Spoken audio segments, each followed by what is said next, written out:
Representative Reives, gentleman's recognized. Thank you, Mr. Chair. I had a question or two for staff, if that's permissible.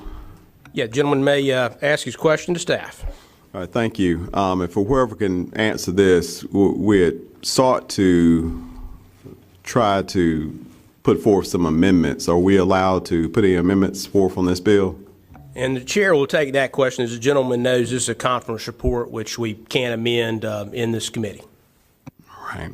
Then my next question would be for chair or staff.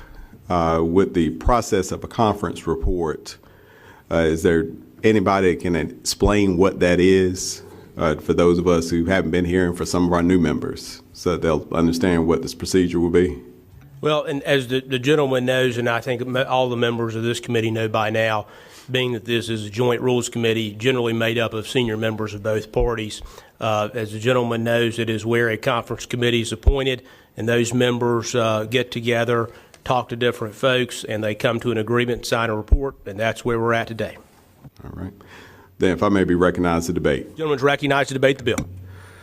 What I would say is this, is that I think it's a fair interpretation to say that the bill that was sent forth for conference is not the bill that we see before us today. I would say personally that this is that was the longest summary of a bill that I've had a chance to experience since I've been here in 9 years, outside of course, budget bills. And that's fair. It's a comprehensive bill. It's a very complicated subject.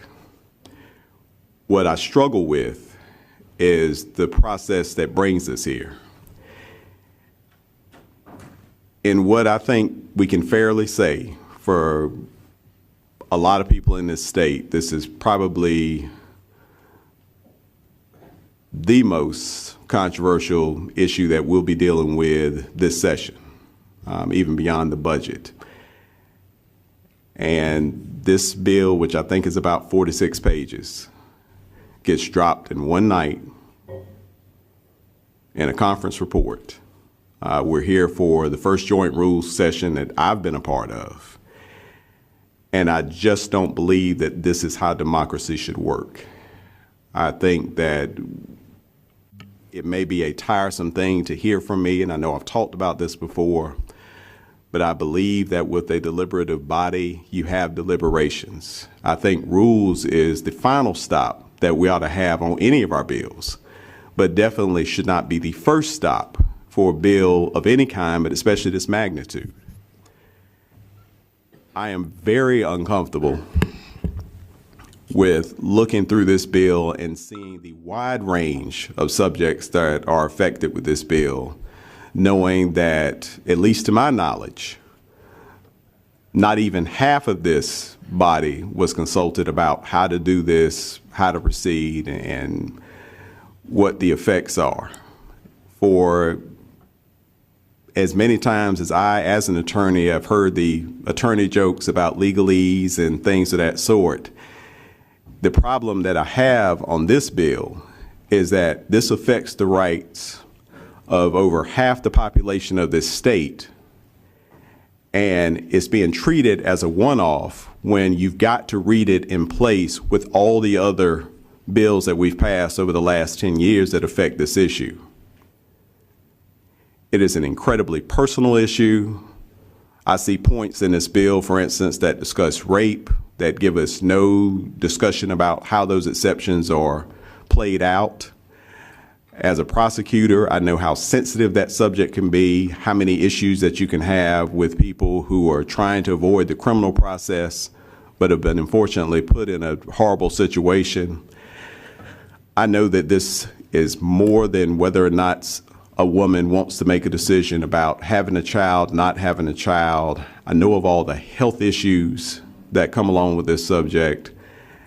And so what I would say is, again, whatever you feel about the subject, whatever your position is on it, I believe strongly that a wide swath of people should be talked to. This bill should be the most deliberated of any of the bills that we do.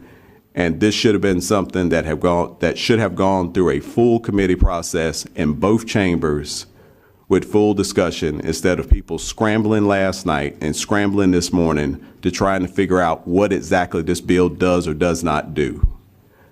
So I would just register at my point my objection to this process, my objection to our feelings that we're showing as a body, to the feelings of people. If you take the original statements at face, and if this is something that 57% of people would support, I think they'd like to have a chance to see that, to see what it is that they're supporting allegedly. But that also means that 43% of the people had no input whatsoever on what this is going to look like.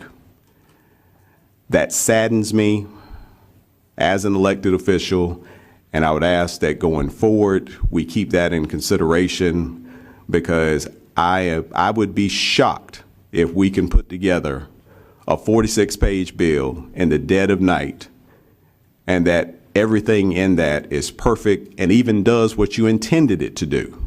And that's what the point of a deliberative body is. Thank you.